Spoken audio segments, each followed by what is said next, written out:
सदन में एक बार फिर एक नया कानून को फिर से पारित करने के लिए आवाज उठ रही है। आपको बता दें कि वक्फ बोर्ड को लागू करने के लिए लगातार इस पर बातचीत चल रही है। अब इसे लेकर जो कांग्रेस के विधायक है शकील अहमद खान, ये लगातार इस पर अपनी राय रख रहे हैं और वो कहते नजर आ रहे हैं कि जो जमीनें हैं वो उनके पुख्तों द्वारा दान की गई है। वक्फ बोर्ड की जो जमीनें हैं उसे बीजेपी कब्जा करना चाहती है। उन्होंने क्या कुछ कहा, पहले आप वीडियो देखिए। देश में जब फ्रीडम स्ट्रगल लड़ा जा रहा था, बहुत सारी जगहें लोगों ने दान की, स्कूल को, कॉलेज को, विश्वविद्यालयों को, सब दान की हुई जमीनें हैं।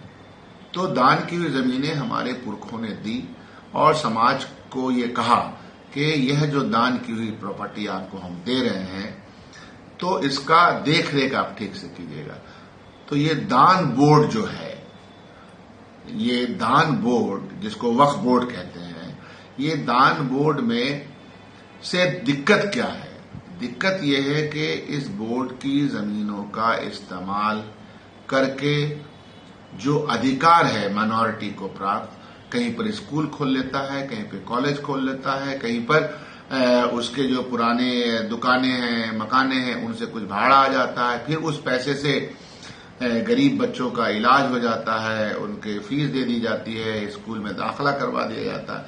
तो ये काम, इसी तरह से जितने भी दान के आप देखिएगा कि हमारे यहाँ जहां का मैं विधायक हूं, वो 1920 में एक दान किया हुआ गौशाला है, 120 एकड़ का, और उसका एक मैनेजमेंट कमेटी है।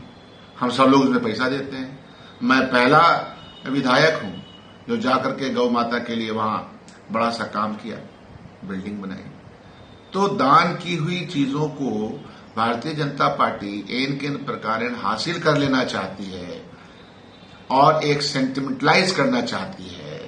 जैसे ही मैंने दान कहा तो भाषा बदल जाएगी, वक्फ भाषा बदल जाएगी, क्योंकि दिमाग में तो गोबर भरा हुआ है ना, दिमाग में अकल तो आपने देखा कि शकील अहमद खान ने सीधे तौर पे बीजेपी पे इल्जाम लगा दिया है, लेकिन अब इसे लेकर बीजेपी के विधायक हरिभूषण बचौल जो है वो भी इस पे एक तीखा हमला करते नजर आए और इसे लेकर एक बड़ा बयान दे दिया है। उन्होंने कहा है कि जो वक्फ बोर्ड है उसे लागू करना बहुत जरूरी है, ये देश के लिए काला कानून है।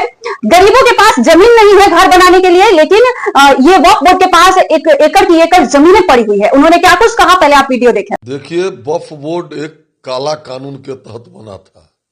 भारत को तबाह और बर्बाद करने के लिए वक्फ बोर्ड का गठन किया गया था और वक्फ बोर्ड के माध्यम से लैंड जिहाद चलाया जा रहा था।